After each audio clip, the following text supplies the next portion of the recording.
চলে এসেছে। হ্যাঁ, আমার ছাদের সঙ্গী সাথীরা সবাই চলে এসেছে। দেখো সব খেয়ে নিচ্ছে জল পেয়ে, বর্ষার জল পেয়ে। দেখো কি সুন্দর, গাছগুলো কিন্তু বেশ সবুজ হয়ে আছে। যে কটা গাছই রয়েছে বেশ সবুজ হয়ে রয়েছে। মধ্যেখানে দেখো একটা ফেভারিট বেল ফুল ফুটেছে, কি সুন্দর, কুড়ি সমেত আরো ফুটবে। আর অনেকগুলো সাদা অপরাজিতা ফুটেছে, দেখো অনেকগুলো, ভেতরে ভেতরে ভেতরে ভেতরে সব অনেকগুলো সাদা অপরাজিতা ফুটেছে। এই দেখো আরো রয়েছে ভেতরে ভেতরে। আবার সেই পুঁই ডাল উঠছে যথারীতি, পুঁই শাকের ডাল উঠছে। এই দেখো এখান দিয়েও একটা লতিয়ে উঠে পড়েছে অনেকটা।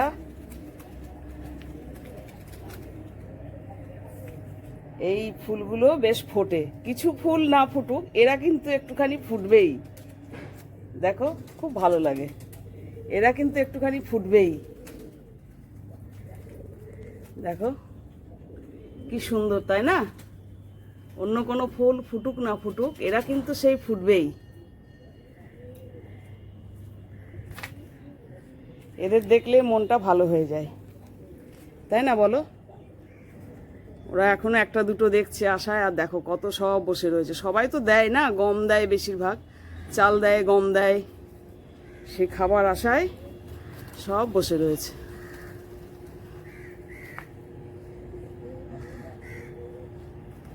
আজকে অনেক দিন পর রোদ উঠেছে, জানো তো, অনেক দিন বাদে। এই যে হুগলি সেতু দাঁড়িয়ে রয়েছে, অনেক দিন বাদে সকালবেলাটা রোদ্দুর পাচ্ছি। না তো অন্যদিন কিন্তু রোদ্দুর পায় না, বৃষ্টি স্নাত সকাল, একদম বৃষ্টি স্নাত সকাল, যার জন্য ছাদেও উঠতে পারি না। একদম একদম ছাদে উঠতে পারি না, সেই ঘরের মধ্যে বন্দি জীবন। একদিন গঙ্গার ধার যেতে হবে। মা গঙ্গা তো এখন বর্ষাকালে, মা গঙ্গা একদম মানে ফুঁসছেন, ফুলে ফেপে উঠেছেন, তাকে দেখতে এবার একদিন গঙ্গাধার যেতে হবে। ছাদে উঠে বেশ খানিকক্ষণ পায়চারি করে নিলাম। পায়চারি করে নেওয়ার পর একটু মুড়ি নিয়ে উঠেছিলাম, তোমাদের তো দেখালাম। সঙ্গী সাথীরা আসতেই একদম ঝপঝপ ঝপঝপ করছে, সব উড়ে বেড়াচ্ছে তিরিং বিরিং করে। আর হাতে বাটিটা দেখেছে মুড়ি আছে, আরও বেশি ছটপট করছে ওরা। তারপর একটু চক্কর মেরে নিলাম, চক্কর মেরে নিয়ে তারপর ওদেরকে দিলাম মুড়িগুলো। খুব ভালো লাগে। শুভ সকাল, গুড মর্নিং। তোমরা সবাই নিশ্চয়ই ভালো আছো, সুস্থ আছো। ভালো থাকো, সুস্থ থাকো, এটাই প্রার্থনা করি। চলো আজকের দিনটি সবাই শুরু করি। আমি আজকে ছাদ থেকে একটু চক্কর মেরে নিলাম, নিয়েই তোমাদের সাথে দিনটি শুরু করলাম। এবার নিচে যাব, এক প্রস্ত কাজ সেরেই উঠেছি ওপরে। হ্যাঁ, প্রাতঃকৃত্য সেরে, বাসি জামা কাপড় ছেড়ে, গা হাত পা ধুয়ে, বিছানাপত্র সব তুলে টুলে যেটুকুনি পেরেছি ডাস্টিং করে সকালে এক প্রস্ত কাজ সেরে উঠেছি। এবার গিয়ে একটু লিকার খাবো নিচে গিয়ে। ঠিক আছে, চলো দিন শুরু করি ঠাকুর ঠাকুর করে, আর তোমাদের সাথে একটু করে শেয়ার করব। দেখো বন্ধুরা, আমার এই গুড়িয়া রানীকে আমি উদ্ধার করে নিয়ে এসেছি। তবে গুড়িয়া রানীর কি ইচ্ছা আছে, কাজ করবি? হ্যাঁ, ইচ্ছা আছে? তাহলে একটু টাইমে আসতে হবে। টাইমটা একটু মেনটেন করতে পারছে না গুড়িয়া। সকাল তো আমার খুবই একদম সকাল থেকে শুরু হয়ে যায়, তোমরা জানো। ভোর 5টা থেকে শুরু হয়ে যায়, মিস্টার ব্যানার্জিকে চলে যেতে হয়। তারপরে এসে ঝপঝপ করে উনি স্নান পুজো সব করতে শুরু করেন, ব্রেকফাস্ট রেডি করতে হয়। ওর একটু সকালটায় আসতে মানে দেরি হয়ে যাচ্ছে। সকাল সকাল 8টায় চলে আসবি তো? হ্যাঁ, 8টাতেই চলে এসো। হ্যাঁ হ্যাঁ, এইটাই হচ্ছে ওর প্রবলেম। বাড়ির অনেক কাজ টাজ থাকে, ছেড়ে 8টায় আসতে পারে না। এই দেখো আমার নতুন গুড়িয়া রানী, জানি না কতদিন ও আমার কপালে আছে বা ওর কপালে আমি আছি জানি না, তবে এইটিকে উদ্ধার করেছি। এখন ঝাড়ু দেবে, চলে এসেছে, দেখো 8টা বেজে গেছে, ও চলে এসেছে আজকে টাইমে, কিন্তু গতকাল খুব বেটাইম করেছিল, ওই জন্য একটু বকাবকিও করেছি। আমি মিস্টার ব্যানার্জি দুজনেই বলেছি যে তুই বোধহয় পারবি না করতে, বলে না আমি পারবো, কালকে থেকে আসবো, 8টাতেই আসবো। যাও ঝাড়ু লাগাও, তাড়াতাড়ি করে ঝটপট করে ঝাড়ু লাগাও, সকালবেলায় এক্ষুনি চলে আসবে মিস্টার ব্যানার্জি, এসেই মানে চা খাবে, চা খেয়েই তারপর শুরু করে দেবে স্নান পুজো। এই দেখো আমার লিকার, আমি এবার লিকার খাই। এখানকার ফ্লোরটা এত বাজে না, আমার দেখাতে লজ্জা লাগে, কিন্তু কি করব, থাকতে তো হবে এখানে। সব টাইলসগুলো উঠে উঠে গেছে, তালিতাপ্পা দিয়ে চলছে। চলো চাটা খাই, লিকারটা। কালকের থেকে পার্সেলটা এসে পড়ে রয়েছে জানো তো, আমি আর খুলতে পারছি না। এসেছে এতে করলা যেমন জুস মিস্টারের, তো খাই, ফুরিয়ে গিয়েছিল, ও আসবে এসেই খুলবে, আমি পাচ্ছি না ভাই, অত পেরে উঠছি না, হাঁপিয়ে যাচ্ছি। দেখো বন্ধুরা, গুড়িয়া রানীর জন্য সেদিন দেখালাম নতুন স্টিলের গ্লাস কিনে নিয়ে এসছে মিস্টার, ও গ্লাস ছাড়া চা খাবে না, কাঁচের কাপে চা খায় না। কি রে, পছন্দ? এই গ্লাসে চা খেতে ঠোঁটে গরম লাগবে না? হ্যাঁ, বাড়িতে কিসে খাস? এইরকম গেলাসে, স্টিলের গেলাসে? আচ্ছা খাও। আজকের জলখাবারে টিফিনে দেখো চিড়ের পোলাও করে নিলাম, মিস্টারকে দিয়ে দিয়েছি, ওনার অলরেডি স্নান পুজো কমপ্লিট। এইবার ব্রেকফাস্টটি রেডি করে রাখলাম, এসে ঝপঝপ করে খাবে, আবার ঝপঝপ করে রওনা হয়ে যাবে অফিসে, তারপর আবার লাঞ্চ টাইমে আসবে। আজকে সকালবেলায় দেখো ছাদে উঠেছিলাম সকাল 7টার সময়, তখন কেমন গনগনে রোদ উঠেছিল কটকটে হয়ে, শুকনো ছিল চারিপাশ, দেখো আবার যথারীতি কালো, বর্ষাকালের কালো মেঘ করে বৃষ্টি শুরু হয়ে গেছে। এই হচ্ছে বর্ষাকালের সিজন, একদম পাগলা আকাশ, দেখেছ? জানলা দিয়ে একটু করে দেখছি আর রান্না করছি, আর তোমাদের সাথে শেয়ারও করছি। কখনো খুব জোরে আসছে, কখনো আবার একটু আস্তে হয়ে যাচ্ছে স্পিড, এই চলছে। এই শনিবার আর বৃহস্পতিবার ব্রেকফাস্ট তো হয়ে গেছে, তারপর একটু রেস্ট নিয়ে নিয়েছি বসে, ফোন টোন ঘেটে, তারপর অগত্যা রান্না বসিয়ে দিয়েছে। এদিকে ভাত হচ্ছে গ্যাসে, কিছু কিছু হয়ে গেছে, আর এই ঝিঙে আলু পোস্ত হচ্ছে। আমাদের নিরামিষ রান্না মানেই বৃহস্পতিবার শনিবার মানেই পোস্তর একটা অ্যারেঞ্জমেন্ট হবেই।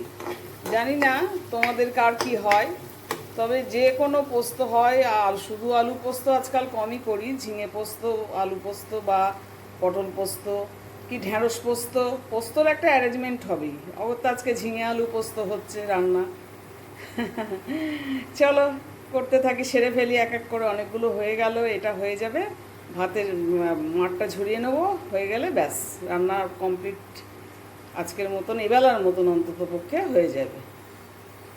দেখো বন্ধুরা, 2:10, এটাই ছাড়িয়ে গেছে, কিন্তু এটা একটু ফাস্ট চলে ঘড়িটা। 2:10 লাঞ্চ টাইম হয়ে গেছে, উনিও চলে এসেছেন, লাঞ্চের অপেক্ষায় রয়েছেন। এই যে ফোন নিয়ে ঘাটাঘাটি করছেন, আমিও লাঞ্চ নিয়ে চলে এলাম। বেশি কিছু করলাম না, উচ্ছে সেদ্ধ, শনিবার তো আজকে নিরামিষ খাই, উচ্ছে সেদ্ধ, ভাত, এই যে ঝিঙে আলু পোস্ত আর পটল ভাজা, আর করেছি জানো তো মটরের ডাল। মটরের ডালটা একটু ভেজে নিই, মানে শুকনো ইয়েতে জায়গায় ভেজে নিয়ে একটু তেঁতুলের কাঠ দিয়েছি, পাকা তেঁতুলে দিয়ে টক ডাল মতন করেছি, সর্ষে ফোড়ন দিয়ে, শুকনো লঙ্কা সর্ষে ফোড়ন দিয়ে।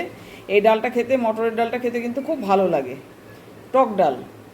আর ওবালাকার একটা আলু পটলের একটা ইয়ে করে রাখলাম, ওই হিং 5 ফোড়ন দিয়ে, আর কাঁচা লঙ্কা, আর তোমার একটু ধনে পাতা ছড়িয়ে দিয়েছি, দিয়ে এটা রাতের, হ্যাঁ যাই করি রাতে, আজকে তো স্যাটারডে। এই হলো আমার লাঞ্চ মেনু। তাহলে এবার আমরা লাঞ্চ করতে থাকি। তাহলে তো দেখলে বন্ধুরা, লাঞ্চ দিয়ে দিয়েছি, এবার আমারটা নিয়ে আসি আর আমরা লাঞ্চ করে নিই। তোমরা সবাই লাঞ্চ করে নাও, অনেকের হয়তো হয়েই গিয়েছে, না আমাদের তো এটাই সময়, তোমাদের তো দেখাই আমরা রোজ, ঠিক আছে? বৃষ্টিটা এখন কমেছে, এখন বিকেলবেলা 5টা বেজে গেছে। দেখো এই বাচ্চাদেরকে দেখলেই বোঝা যাচ্ছে যে বৃষ্টিটা থেমেছে এবং সুন্দর ওয়েদার তৈরি হয়েছে। যথারীতি এরা খেলায় মত্ত হয়েছে, আর আমিও যথারীতি জানলা দিয়ে দেখছি এদের খেলা। তোমাদের কেমন লাগছে বলো তো?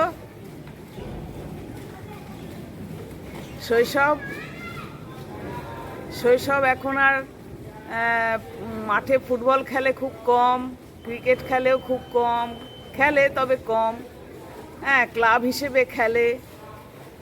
কিন্তু এখন দেখো এই সব খেলাগুলো বেশি করে বাচ্চারা, এইসবগুলো শেখে, এসবগুলো এখন সব কিছুই ট্রেনিংয়ের মাধ্যমে শৈশব গড়ে উঠছে, সব কিছুই শেখার মাধ্যম দিয়ে শৈশব গড়ে উঠছে, তাই না বলো?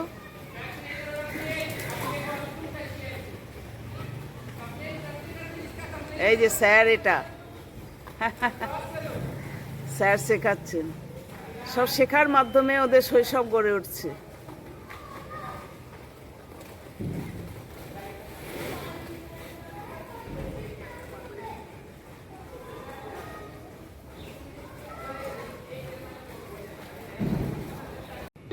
একেবারে দিনের শেষ পর্যায়ে চলে এসেছি। দেখো বন্ধুরা, ডিনার বানাচ্ছি, রান্নাঘরে চলে এসেছি অবশেষে।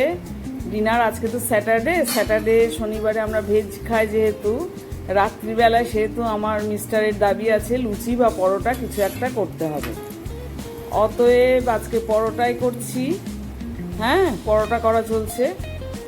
তোমরাও নিশ্চয়ই এখন রান্নাঘরে ব্যস্ত, এখন 9টা বেজে গেছে, রাত্রি 9টা বেজে গেছে, নিশ্চয়ই সবাই ডিনার নিয়েই খুব ব্যস্ত। আমিও ডিনার নিয়েই ব্যস্ত, ডিনারটা করে খেয়ে নেব, ব্যাস সারাদিনের আজকের মতন গল্প শেষ। তোমরা সবাই ভালো থেকো, সুস্থ থেকো, সুন্দর থেকো, আর আমার সাথে থেকো, এই বলে কিন্তু আমি আজকে ব্লগটি এখানেই শেষ করছি। ঠিক আছে? সবাই খুব ভালো থেকো।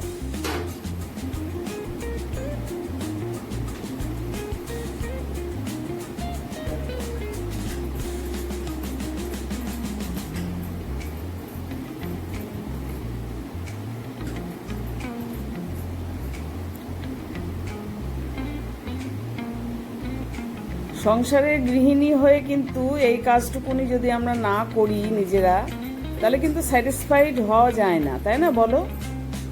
একটু যদি রান্না একটু নিজে হাতে খেতে দেয়া বাড়ির মানুষদেরকে, এগুলো যদি আমরা না করতে পারি, তাহলে পরে কিন্তু আমাদের মানসিক শান্তিটাও আসে না, ঠিক না? যতই আমরা কাজে ব্যস্ত থাকি, যাই থাকি, চাকরি বাকরি নিয়ে ব্যস্ত থাকুক যারা মহিলারা, হ্যাঁ কাজের মেয়ে দিয়ে যদি সবটাই যদি মেড সার্ভেন্ট দিয়ে চালানো হয়, তার থেকে খানিকটা নিজে হাত লাগিয়ে খানিকটা বাড়ির প্রিয়জনদেরকে খেতে দেওয়া, খাবার বানিয়ে খেতে দেওয়া, এর মধ্যে কিন্তু যথেষ্ট আনন্দ রয়েছে। Tata, good night.